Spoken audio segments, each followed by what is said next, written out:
आतंकवाद्यांना वाटलं हा तोच लाचार भारत आहे, त्यांना माहिती नव्हतं हा मोदींचा भारत आहे। या ठिकाणी येऊन त्यांनी बॉम्बस्फोट केले। मोदीजींनी थेट पाकिस्तानमध्ये घुसून सर्जिकल स्ट्राईक केला, एअर स्ट्राईक केला आणि आतंकवाद्यांना मारलं।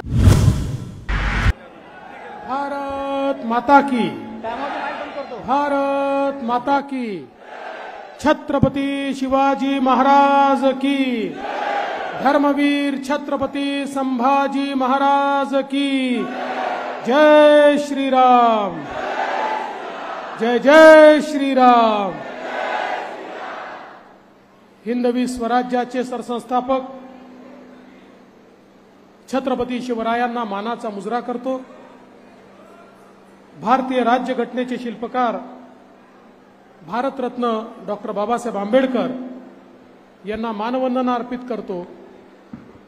त्याचप्रमाणे महाराष्ट्र भूषण नानासाहेब धर्माधिकारी आणि अप्पासाहेब धर्माधिकारी यांनाही या ठिकाणी वंदन करतो। आणि आजच्या या अतिविशाल सभेमध्ये आपल्यामध्ये उपस्थित असलेले या रायगड जिल्ह्यातील खऱ्या अर्थानं लोकनेते म्हणून आपण ज्यांना ओळखतो ते आदरणीय माजी खासदार रामशेठ ठाकूरजी,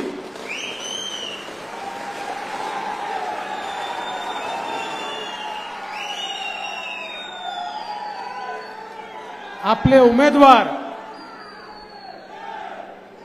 आणि जे पनवेल मतदारसंघाच्या बूस्टर डोजमुळे रेकॉर्ड मताने तिसऱ्यांदा लोकसभेमध्ये जाणार आहेत ते श्रीरंगप्पा बारणे।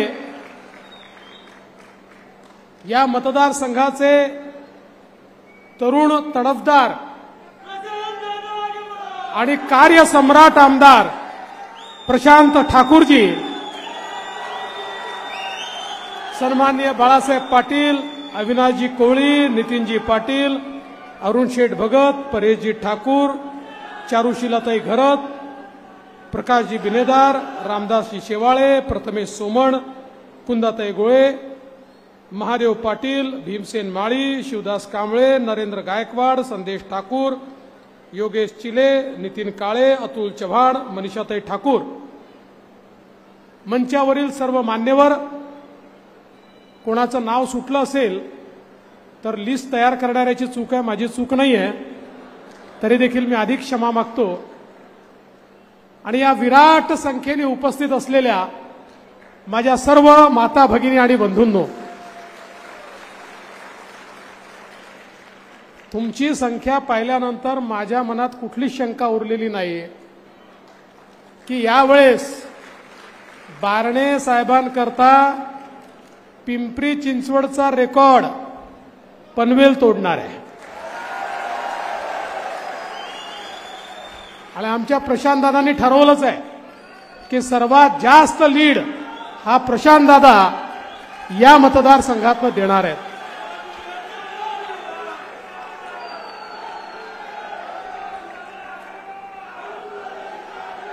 बंधू भगिनींनो, ही देशाचा नेता निवडण्याची निवडणूक आहे, महानगरपालिकेची विधानसभेची निवडणूक नाही। तर ह्या देशाची कमान कुठल्या नेत्याच्या हाती द्यायची याचा फैसला करणारी निवडणूक आहे। कोणाच्या हातामध्ये हा देश सुरक्षित राहू शकतो, कोण या देशाला विकसित करू शकतो आणि कोण सामान्य माणसाच्या आशा आकांक्षा आणि अपेक्षा पूर्ण करू शकतो, अशा प्रकारचा नेता आपल्याला निवडायचा आहे।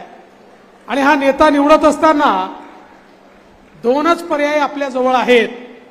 पहिला पर्याय, अखिल विश्वामध्ये सर्वाधिक लोकप्रिय असलेले आपले विकास पुरुष माननीय नरेंद्र मोदीजी,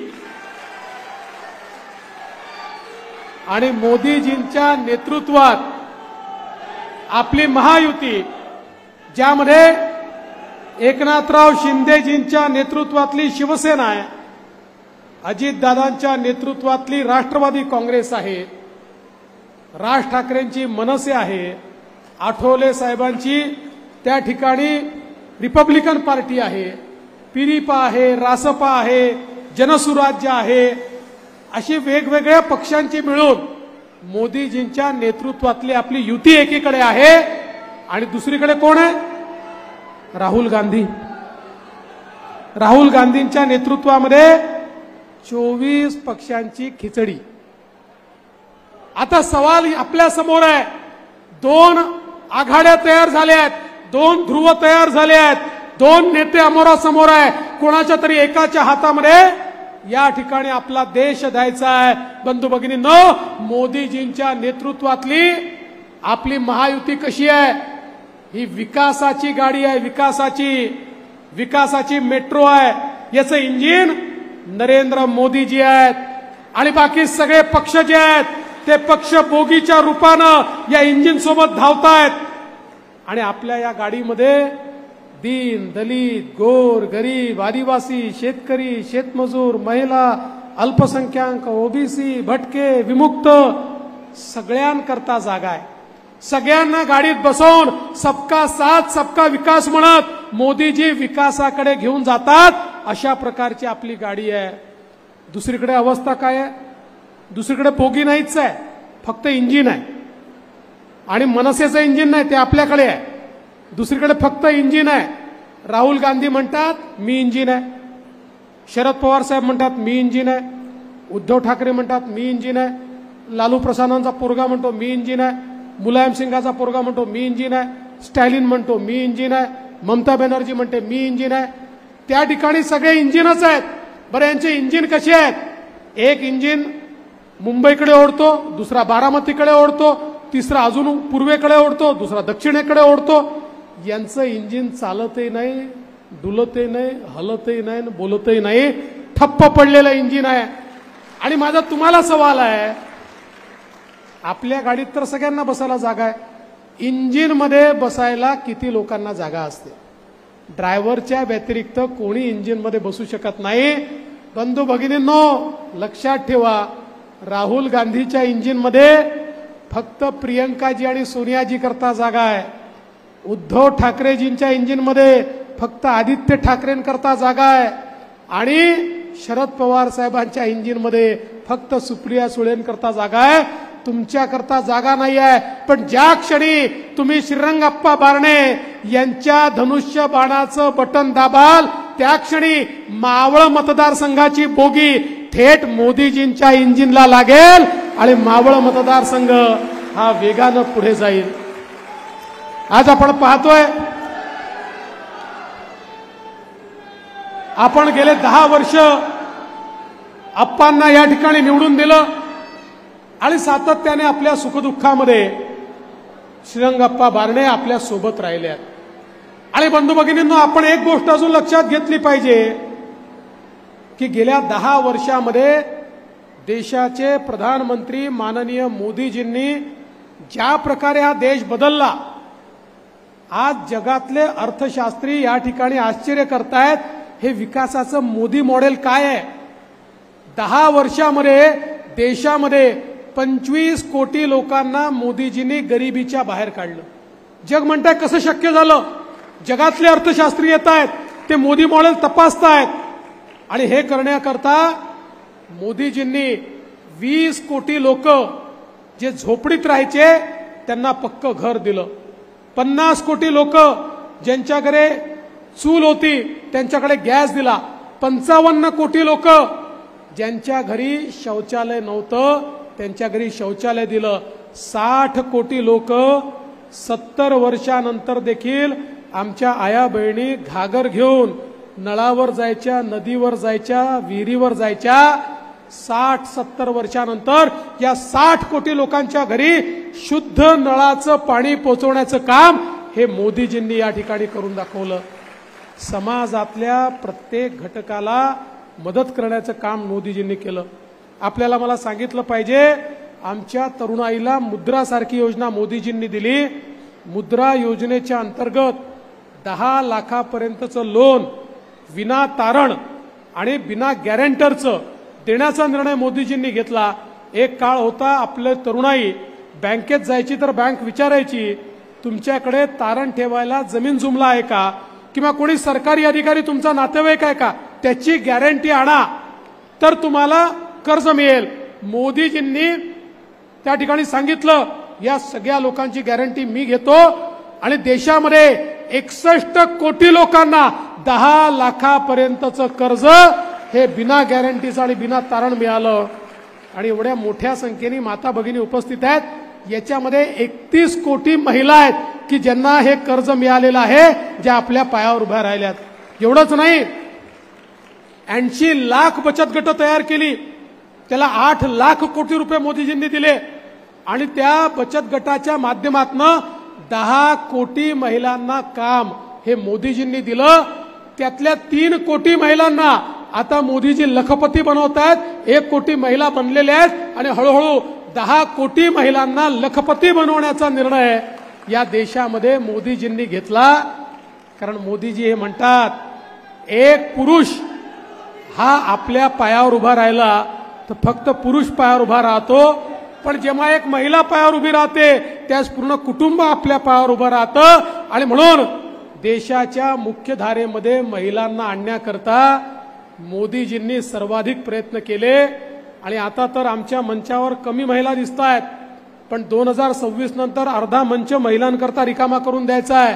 कारण मोदीजींनी सांगितलंय आता 33% आमदार या महिला असतील आणि 33% खासदार या देखील महिला असतील. महिलांचा विचार करणारा कोणी जर नेता या देशात असेल तर ते नरेंद्र मोदीजी आहेत. आज मोदीजींनी अनुसूचित जातीच्या आमच्या तरुणाईला स्टँडअप मधनं देशभरामध्ये उद्योजक तयार केले. आमच्या आदिवासी समाजाकरता 24,000 कोटी रुपयाची योजना आणली. पहिल्यांदा देशामध्ये 12 बलुतेदारांचा विचार करणारा कोणी प्रधानमंत्री असेल तर ते मोदीजी आहेत. मोदीजींनी गावगाड्याचं काम करणारे 12 बलुतेदार आणि पारंपरिक व्यावसायिक यांच्याकरता 14,000 कोटी रुपयाची योजना आणली आणि त्या योजनेच्या माध्यमातून आज त्यांना आर्थिक पुरवठा असेल, आधुनिकीकरण असेल, नवीन तंत्रज्ञान असेल, त्यांच्या पुढच्या पिढ्यांना तो व्यवसाय देण्याचा विषय असेल किंवा जो व्यवसाय लोकल आहे त्याला ग्लोबल करायचं असेल, अशा प्रकारची योजना आज या ठिकाणी माननीय मोदीजींच्या माध्यमातून आली. आणि या ठिकाणी विश्वकर्मा योजनेतनं 12 बलुतेदारांचा देखील फायदा मोदीजींनी केला.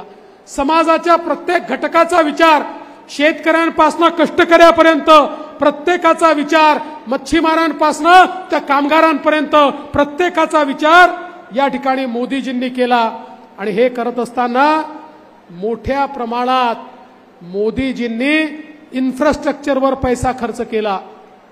यूपीएच्या काळामध्ये 13-14 साली आपल्या देशामध्ये इन्फ्रास्ट्रक्चरवर वर्षाला 1 लाख कोटी रुपये खर्च व्हायचे. वर्षाला 1 लाख. मोदीजींनी वर्षाला 1 लाख नाही, वर्षाला 13 लाख कोटी रुपये हे इन्फ्रास्ट्रक्चरवर खर्च करायला सुरुवात केली.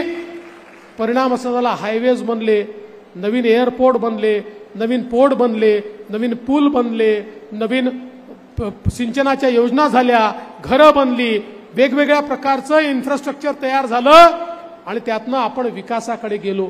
आज आपण पाहू शकतो बंधू भगिनींनो, आपला जो पनवेलचा परिसर आहे गेल्या 10 वर्षात तो किती मोठ्या प्रमाणात बदलला. आणि खऱ्या अर्थानं मगाशी प्रशांत शेटनी बोलत असताना त्या ठिकाणी त्याचं श्रेय आम्हाला दिलं, पण मी विनम्रपणे सांगतो याचं श्रेय जर कोणाला असेल तर ते रामशेठ ठाकूर आणि प्रशांत शेट यांना आहे की ज्यांनी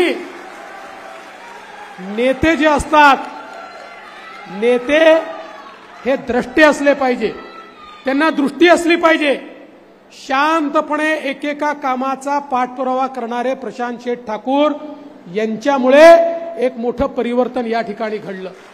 आज पनवेलची महानगरपालिका असेल, आज ही महानगरपालिका तयार झाली.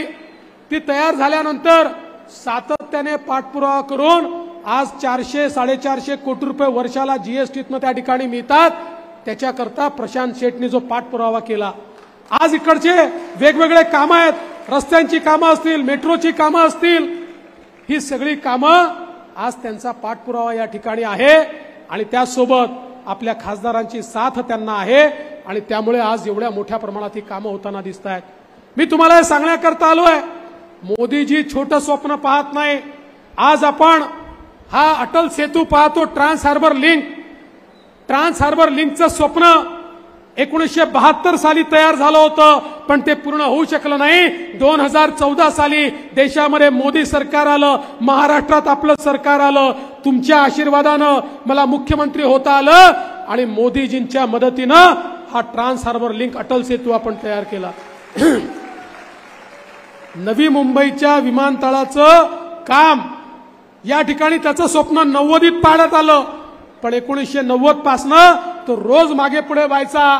पण मला आनंद वाटतो 14 साली मोदीजी त्या ठिकाणी प्रधानमंत्री झाले, आपलं सरकार आलं, आपण त्याचं काम सुरू केलं आणि मला विश्वास आहे या वर्षाच्या डिसेंबरमध्ये त्या ठिकाणून विमान उडेल आणि त्या ठिकाणी विमान उतरेल. आणि चिंता करू नका, महाराष्ट्र सरकारने प्रस्ताव पाठवलेलाच आहे. ते विमान उतरत असताना आणि उडत असताना जी अनाउन्समेंट होईल ती हीच होईल की दिबा पाटील एअरपोर्टवर तुमचं या ठिकाणी स्वागत आहे आणि हे आपण निश्चितपणे करून दाखवू. बंधू भगिनींनो, हा जो अटल सेतू झालाय ना, हा साधा सेतू नाही आहे. आपल्याला मी सांगू इच्छितो, गेले 50 वर्ष या देशाला आर्थिक राजधानी म्हणून मुंबईने पूर्णपणे मदत केली. मुंबईने या देशाला एक आर्थिक पाठबळ दिलं. पण पुढच्या 20-25 वर्षात या ठिकाणी आर्थिक राजधानी जी आहे ती आमचा हा रायगड जिल्ह्याचा, पनवेलचा आणि नवी मुंबईचा पलीकडचा भाग ही खरी आर्थिक राजधानी होणार आहे. आज या कनेक्टिव्हिटीमुळे मोठ्या प्रमाणात उद्योग या ठिकाणी येणार आहेत.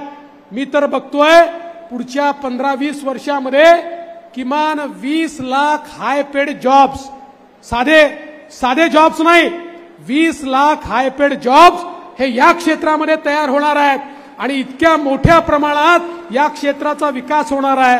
कारण आज आपण जर बघितलं तर सगळ्यात महत्त्व कशाला आहे, पूर्वी ज्याच्याकडे ऑइल होतं तो श्रीमंत होता, आता ज्याच्याकडे डेटा आहे तो श्रीमंत आहे.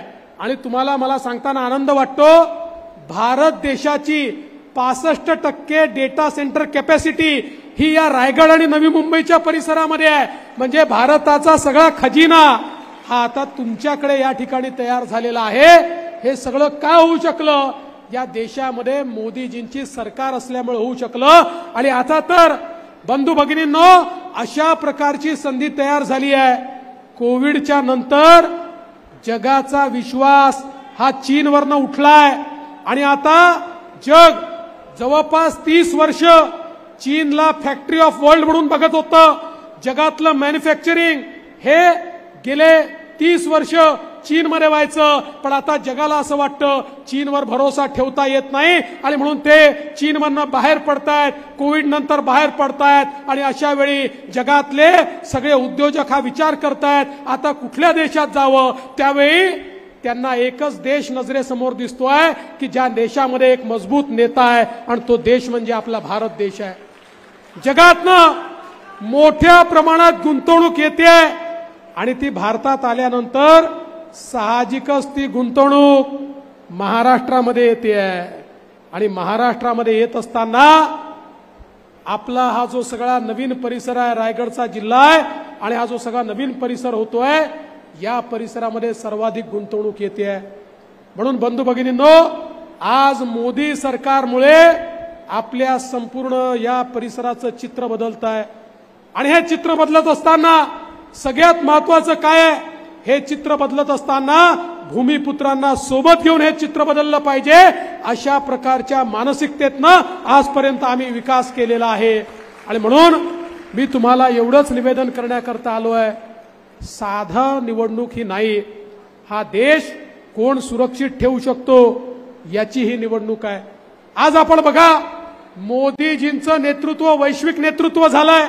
कोविडच्या काळामध्ये ज्यावेळी कोणी एकमेकाला त्या ठिकाणी नातं देखील दाखवत नव्हतं आणि लोक म्हणायचे करोडो लोक मरतील, मोदीजींनी या देशामध्ये एक लस तयार करून दाखवली आणि 140 कोटी लोकांपर्यंत ही लस पोहोचली. 2 वेळा लस मिळाली. आज आपण जिवंत आहोत. ते त्या कोविडच्या लसीमुळे जिवंत आहोत. पण बंधू भगिनींनो, केवळ एवढ्यापुरतंच हे मर्यादित नाही आहे. मी मॉरिशस नावाच्या देशात गेलो होतो.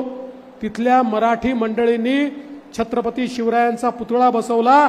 त्याच्या उद्घाटनाला बोलवलं होतं. उद्घाटन केलं आणि राष्ट्रपतींना भेटायला गेलो. राष्ट्रपती आफ्रिकन ओरिजिनचे होते. त्या राष्ट्रपतींना भेटल्यानंतर ते म्हणाले, फडणवीसजी कृपया माझे धन्यवाद हे मोदी साहेबांपर्यंत पोहोचवा. मी म्हटलं कशाबद्दल? म्हणाले माझा मॉरिशस जिवंत आहे कारण नरेंद्र मोदींनी आम्हाला कोविडची लस दिली, नाहीतर माझा मॉरिशस बेचिराख झाला असता. आणि असं सांगणारे बंधू भगिनींनो 100 देश आहेत. जे 100 देश आज भारताच्या मागे उभे आहेत आणि या 100 देशाचे राष्ट्रपती आणि प्रधानमंत्री म्हणतात आमचा वैश्विक नेता जर कोणी असेल तर तो नरेंद्र मोदी आहे. अशा प्रकारचं वैश्विक नेतृत्व आज मोदीजींनी तयार केलंय. आपण पाहू शकतो या देशामध्ये यूपीएचं राज्य होतं. त्या काळामध्ये रोज बॉम्बस्फोट व्हायचे. मुंबईला बॉम्बस्फोट झाले, पुण्याला बॉम्बस्फोट झाले, वेगवेगळ्या शहरात बॉम्बस्फोट झाले. काय करायचं आमचं सरकार?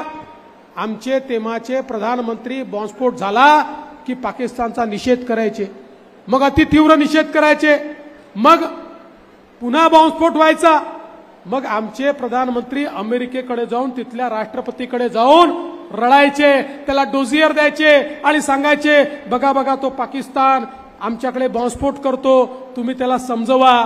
समजवणं तर दूर, पुन्हा दुसऱ्या दिवशी बॉम्बस्फोट व्हायचा. 140 कोटीचा देश लाचार दिसायचा. अशी आमची अवस्था होती. मोदीजींनी देशाची सूत्र स्वीकारली. पुन्हा आतंकवाद्यांना वाटलं हा तोच लाचार भारत आहे. त्यांना माहिती नव्हतं हा मोदींचा भारत आहे. या ठिकाणी येऊन त्यांनी बॉम्बस्फोट केले. मोदीजींनी थेट पाकिस्तानमध्ये घुसून सर्जिकल स्ट्राईक केला, एअर स्ट्राईक केला आणि आतंकवाद्यांना मारलं. मला सांगा 2019 नंतर पाकिस्तानच्या बापाची देखील हिंमत झाली नाही भारतामध्ये येऊन एक बॉम्बस्फोट करण्याची. 5 वर्षात एक बॉम्बस्फोट या देशात झाला नाही, कारण पाकिस्तानला माहिती आहे आपला बाप नवी दिल्लीत बसलाय, जर आगळीक केली तर तो आपल्याला या ठिकाणी सोडणार नाही. आता भारत चंद्रयान पाठवतोय, भारत आदित्य L1 पाठवतोय आणि पाकिस्तान भिकेचा कटोरा घेऊन आम्हाला त्या ठिकाणी आटा द्या, कणिक द्या म्हणत जगभरात फिरतोय. हे 2 देशांमधलं अंतर आज मोदीजींच्या माध्यमातून या ठिकाणी तयार झालाय. आणि म्हणून तुम्हाला माझं एवढंच निवेदन आहे, ज्या मोदीजींनी या देशाला बलवान देश केलं, आमची अस्मिता, आमचं राम मंदिर हे 500 वर्षानंतर पुन्हा एकदा आम्हाला त्या ठिकाणी मिळालं, अशा मोदीजींच्या पाठीशी उभं राहायचं आहे आणि त्यांच्या पाठीशी उभं राहण्याची संधी आपल्याला मिळाली आहे. बंधू भगिनींनो, या वेळचं मतदान हे भारताकरता मतदान आहे. हे भारताकरता मतदान आहे आणि आपल्याला कल्पना आहे या ठिकाणी आपण प्रभू श्रीरामांना मानतो ना, मग जय श्रीराम. मग मला सांगा प्रभू श्रीरामांच्या हातात काय आहे? काय आहे? शिंदे साहेबांच्या हातात काय आहे? बारणे साहेबांच्या हातात काय आहे? या मतदारसंघामध्ये मोदी साहेबांच्या हातात काय आहे? धनुष्यबाण. मग या धनुष्यबाणाची बटन तुम्ही दाबा. बंधू भगिनींनो, चिंता करू नका. आपल्या समोर अनेक नकली लोक त्या ठिकाणी निवडणुका लढतायत. ज्यांनी बाळासाहेबांचे विचार सोडले ते लोक देखील येऊन मत मागतायत. पण बाळासाहेबांचे विचार हे ज्यांनी जिवंत ठेवण्याचं काम केलं ते एकनाथराव शिंदेजी हे खऱ्या अर्थानं आज शिवसेनेचा झेंडा घेऊन या ठिकाणी उपस्थित आहे. आपल्याला कल्पना आहे, हिंद हृदय सम्राट शिवसेना प्रमुख बाळासाहेब ठाकरेंनी सांगितलं होतं ज्या दिवशी काँग्रेस सोबत बसण्याची वेळ येईल त्या दिवशी शिवसेनेचं दुकान बंद करेन. पण त्यांच्याच सुपुत्रांनी त्या ठिकाणी काँग्रेस सोबत घरोबा केला. त्यामुळे उद्धव ठाकरे हे बाळासाहेबांच्या संपत्तीचे वारस असतील पण त्यांच्या विचाराचे वारस हे या ठिकाणी एकनाथराव शिंदे आहे. आणि म्हणून बंधू भगिनींनो, या 13 तारखेला धनुष्यबाणाचं बटन दाबून मोदीजींना मजबूत करा. तुम्ही धनुष्यबाणाचं बटन दाबलं की अप्पा बारण्यांना तर मत मिळतच, पण मोदीजींना देखील तुमचे आशीर्वाद मिळतात. ते आशीर्वाद द्या एवढीच विनंती करतो आणि माझं बोलणं संपवतो. धन्यवाद. जय हिंद, जय महाराष्ट्र. भारत माता की, भारत माता की. वंदे वंदे वंदे. देश विदेशातील प्रत्येक घडामोडींचे लाईव्ह अपडेट मिळवण्यासाठी आता साम टीव्हीच्या सर्व सोशल मीडिया प्लॅटफॉर्मला लाईक, फॉलो आणि सबस्क्राईब करा. तसंच सर्व नोटिफिकेशनसाठी बेल आयकॉन प्रेस करायला विसरू नका.